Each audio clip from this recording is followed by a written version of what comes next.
As you all know कि half yearlies are approaching and most of you तैयारी नहीं करी होगी किसी ने भी. So in this video, this is a subject specific video related to maths and I'm going to share all the tips and tricks, all the reference books कि कौन सी YouTube channel से पढ़े वो सब everything needed for you कि आप बहुत अच्छा कैसे score कर सकते हैं.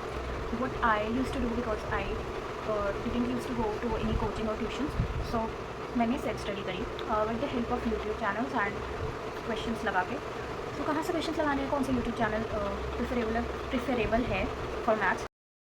Hey everyone, I am Vaibhavi and I scored 97.4% in my 10th board examinations that were held in 2026. So, as you all know कि half yearlies are approaching and most of you तैयारी नहीं करी होगी किसी ने भी. So in this video, this is a subject specific video related to maths and I'm gonna share all the tips and tricks, all the reference books कि कौन सी YouTube channel से पढ़े वो सब everything needed for you कि आप बहुत अच्छा कैसे स्कोर कर सकते हैं मैथ्स में. So stay connected till the end and I am sure कि आपकी वीडियो आपके लिए worth it होगी. So stay connected till the end. Let's get started. So first of all, I'm assuming that half syllabus I guess 7 to 8 chapters अगर आ रहे हैं और आपके पास 10 days है तो आपको उसे कैसे कवर करना है. सबसे पहले what I used to do because I didn't used to go to any coaching or tuitions, so मैंने self study करी with the help of YouTube channels and questions लगा के. तो कहाँ से क्वेश्चंस लगाने हैं, कौन सा यूट्यूब चैनल प्रिफरेबल है फॉर मैथ्स, वो पहली बात कर लेते हैं. तो फॉर मैथ्स आपके लिए बेस्ट यूट्यूब चैनल्स हैं शोभित निर्वाण, शोभित भैया की वीडियोस देख सकते हो, आर वर्थ इट. अगर आपको उनका नहीं समझ आता तो आप ऋतिक सर की वीडियोस देख सकते हो, उनकी भी बहुत ही अच्छी है. In my opinion I preferred Hrithik sir but Shobhit भैया is also too good. So आप कोई सी भी देख सकते हो उन दोनों में से. इट इज़ लाइक आपका बेस रेडी हो जाएगा, लाइक आप क्वेश्चन प्रैक्टिस करने के लिए प्रिपेयर हो जाओगे उनकी वीडियोस देखने के बाद. So this was the very first thing. Watch the one shot of the जो चैप्टर आपको करना है first of all. Then the second important thing is क्या करना है आपको. N C R T. N C R T is the base of everything. Everything means everything. And the NCERT I am talking about is not the NCERT most of you have. The NCERT I am talking about is like पुरानी addition वाली, not the edited one, not the updated one. तो पुरानी addition around 3 to 4 years पुरानी, because उसमें क्या है ना, उसमें ऑप्शनल एक्सरसाइजेस है जो कि आर रियली इम्पॉर्टेंट.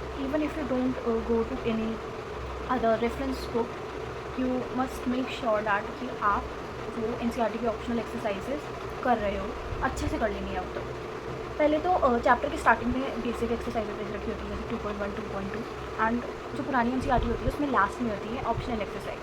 आपने अपनी गौर करा हुआ या फिर आपकी वीडियो है ना भी, तो उसमें से डिक्टो क्वेश्चन आता है, मतलब चेंज भी नहीं करते डिजिट्स, उससे सेम क्वेश्चन भी आ जाता है और बोर्ड्स में भी आया हुआ है. So I am recommending you all कि अभी तक नहीं ली है, अगर आपने मेरी पहले की वीडियो देखी होगी तो you must have seen me telling this, तो आपने ले ली होगी. I am assuming that, but अगर नहीं ली है तो प्लीज़ ले लो, because that is really important for maths. Because I was the one who was really afraid of doing maths and maths सुन के ना मेरे को कुछ होने लग जाता था. So I am that person, if I can score 90 above, you all guys can definitely score 90 above. So सबसे पहले NCERT, देन उसके बाद रेफरेंस बुक कौन सी लेनी है. अब reference book I won't suggest any specific book, because जितने आप क्वेश्चन प्रैक्टिस करते हो ना, कोई सी भी रेफरेंस बुक हो आपके पास. Like I had ML Agarwal, मेरे स्कूल वालों ने वही लगवाई थी. So I had ML Agarwal, so I use to make sure कि मैंने वन शॉट देखी NCERT कर ली. NCERT in my sense is the NCERT with optional exercises. ठीक है, तो वो NCERT कर ली मैंने. फिर उस रेफरेंस बुक में से what I use to do is सबसे पहले वो एग्जाम्पल्स दे रखे होते हैं, फिर एक्सरसाइजेज भी रखी होती है. आई एम टेलिंग यू जो ML अग्रवाल में था तो उसमें एक्सरसाइजेज जो दे रखी होती है, I didn't use to practice all of the questions of the exercises, because exercise जो बेस्ड होती है ना वो एग्जाम्पल्स पे ही बेस्ड होती है. तो आपकी कोई एल्डर सिस्टर या कोई ब्रदर हो तो उनसे मार्क करवा लेना, नहीं तो आप अपने स्कूल के टीचर से भी मार्क करवा सकते हो जिनमें से इंपॉर्टेंट क्वेश्चन कौन से हैं जो कि आपके पास होते. वरना आप खुद से ही एक बार एनालाइज करोगे ना कि मतलब एक बार पढ़ के देख लो तो आपको पता चल जाता है कि ये क्वेश्चन में से होगा नहीं होगा, तो उससे आपको आइडिया लग जाता है. तो उससे वो वाले क्वेश्चंस प्रैक्टिस कर लो। लाइक अभी तो क्या है कि अभी आपके एग्ज़ाम्स आने ही वाले हैं और आपको और भी सब्जेक्ट पढ़ने होंगे, तो आप क्वेश्चंस रीड करो, आपको उससे पता चल जाएगा कि ये क्वेश्चन मेरे से होगा नहीं होगा। जो आपको लगता है ना, थोड़ा सा भी चांस लगता है कि नहीं होगा, तो एक बार प्रैक्टिस करने में तो कुछ नहीं जाता है ना। One thing I would like to say, like कुछ क्वेश्चंस होते हैं जो हम देखते हैं और हमको लगता है कि दीज आर रियली इंपॉर्टेंट, और वो जो इम्पॉर्टेंट होते हैं वो हमसे नहीं होते, ठीक है। तो what I use to do is, क्योंकि जैसे स्कूल वाले जो रेफरेंस बुक लगाते हैं ना स्कूल में, मोस्टली चांसेस होते हैं उसमें से सेम क्वेश्चन आ जाने की। अगर डिजिट्स भी चेंज होते हैं ना, तो फिर भी उससे क्वेश्चन मिलता जुलता आ जाता है।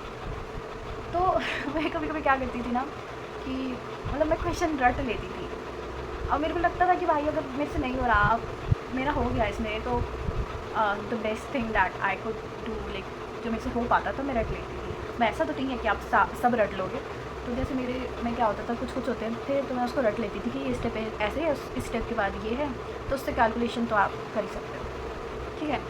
तो आप ऐसे कर सकते हो, जैसे आप सिर्फ इंपॉर्टेंट क्वेश्चंस पढ़ लो, और जो आपको लगता है आपसे नहीं होगा वो आप एक बार करके देख लो, और अगर नहीं होता फिर भी तो मेरा ये ट्रिक आप यूज़ कर सकते हो अगर आपसे हो जाए, ठीक है। वरना आप वो क्वेश्चन गूगल पे सर्च करो, आपको कोई वीडियो मिल जाएगी तो उसमें से देख के समझ सकते हो, ठीक है। तो हमने रेफरेंस बुक वाले पार्ट पे आ गए थे। अभी आपकी ड्यूटी हो गई होंगे, तो उसकी आप करेक्शन कर लेना एक बार। कभी भी ना चांस होते हैं उसका सेम क्वेश्चन आ जाने की।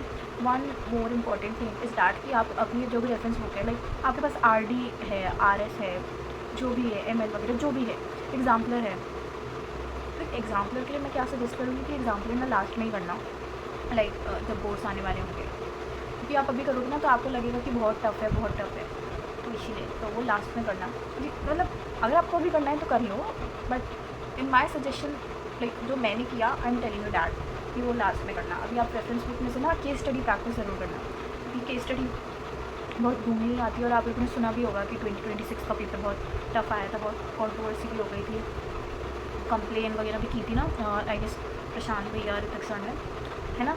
तो इसीलिए कि केस स्टडी वगैरह आप एक बार प्रैक्टिस कर लेना। और इम्पॉर्टेंट थिंग्स क्या होती है ना कि अगर आपको क्वेश्चन आता है ना, जो मेरे साथ होता था कि डिजिट्स में मतलब कैलकुलेशन में बहुत मिस्टेक होती है, इसलिए मेक श्योर कि आप कैलकुलेशन अच्छे से कर रहे हो और टाइमली आप अपना पेपर ख़त्म कर रहे हो। लाइक अगर 3 घंटे का पेपर है तो मैंने क्या किया था, लाइक बोर्ड्स आने तक मैंने प्रैक्टिस कर ली थी कि मेरा पेपर 2 घंटे में ख़त्म हो जाए, और मेरा बोर्ड्स में भी 2 hours 20 minutes में ख़त्म हो गया था, अगर पेपर लेंदी भी था तो। आपको भी ऐसे प्रैक्टिस, आप सेल्फ ना लास्ट तक आते आते, लाइक नवंबर अक्टूबर तक आते आते आप ऐसे लाइक सैम्पल पेपर्स प्रैक्टिस कर लो कि आपकी स्पीड बन जाए। अगर आपके MCQs 20 आते हैं ना, 20 MCQs आते हैं, वो 20 मिनट में ख़त्म हो जाने चाहिए। 20 मिनट स्टार्टिंग में बनाओ, लाइक स्टार्टिंग में अगर आपके आधे घंटे में होते हैं, क्योंकि ना कुछ लोग होते हैं ना जिनका बहुत टाइम लग जाता है MCQ में, and I was one of them. So what I use to do is कि उस टाइम को धीरे धीरे करके मैं 5-5 मिनट रिड्यूस करती जाती थी, और अगर नहीं होता था ना तो मैं क्या करती थी कि लाइक अगर 15 मिनट देने मेरे को MCQ में, तो मैं उससे ज़्यादा दूंगी नहीं, फिर मैं उसके बाद पूरा पेपर कर लेती थी, फिर मैं एनालाइज़ करती थी कि मेरा पूरा पेपर कितना हो गया, मेरे कितने MCQ बच गए, और मैं फिर उनको करती। तो मैंने मतलब इतनी प्रैक्टिस कर ली थी कि 1.5 घंटे में भी मैंने पेपर करे हैं। सो आप भी वैसे अपनी स्पीड मेंटेन करके रखना, क्योंकि पेपर लेंदी होता है, and you know exam stress में टाइम कम बचता है ना, तो क्वेश्चन जो आते हैं वो गलत हो जाते हैं, इसलिए आपको टाइम मैनेजमेंट की प्रैक्टिस करनी होगी। तो लाइक हाफ ईयरलीज आने वाले हैं, तो please start studying from now. अगर आप 2 चैप्टर भी एक दिन में करते हो ना, तो आराम से आपका सिलेबस हो जाएगा। आप टफ़ चैप्टर्स को एक पूरा दिन भी दे सकते हो, छुट्टी लेके पढ़ लो यार। अब मैं ये नहीं कह रही कि मतलब स्कूल जाना ही जाना है, क्योंकि अभी रिविजन चल रहा होगा, छुट्टी लेके पढ़ लो। अपने पेरेंट्स को कन्विंस करो कि अगर स्कूल में कुछ नहीं हो रहा, और कन्विंस करने के बाद ये मत करना कि घर में बैठ के भाई रील्स स्क्रॉल कर रहे हो, आराम से पढ़ना, ठीक है। So I guess I have covered everything, like reference book one shot किसकी देखनी है, NCERT करनी है, और टाइम मैनेजमेंट मतलब जल्दी जल्दी क्वेश्चन लगाने। स्टार्टिंग में जल्दी जल्दी मत करना, स्टार्टिंग में आपको क्या माइंडसेट बताना है कि आपको सही क्वेश्चन करना है, फिर आप स्पीड पकड़ो, ठीक है। So that's all for today. Thank you everyone for watching this video. Stay safe, stay healthy and stay connected. अगर आपको कोई और मतलब टॉपिक पे वीडियो चाहिए तो आप प्लीज़ कमेंट कर सकते हो, and I definitely make one video for that too. So thank you everyone for watching this video. Bye bye.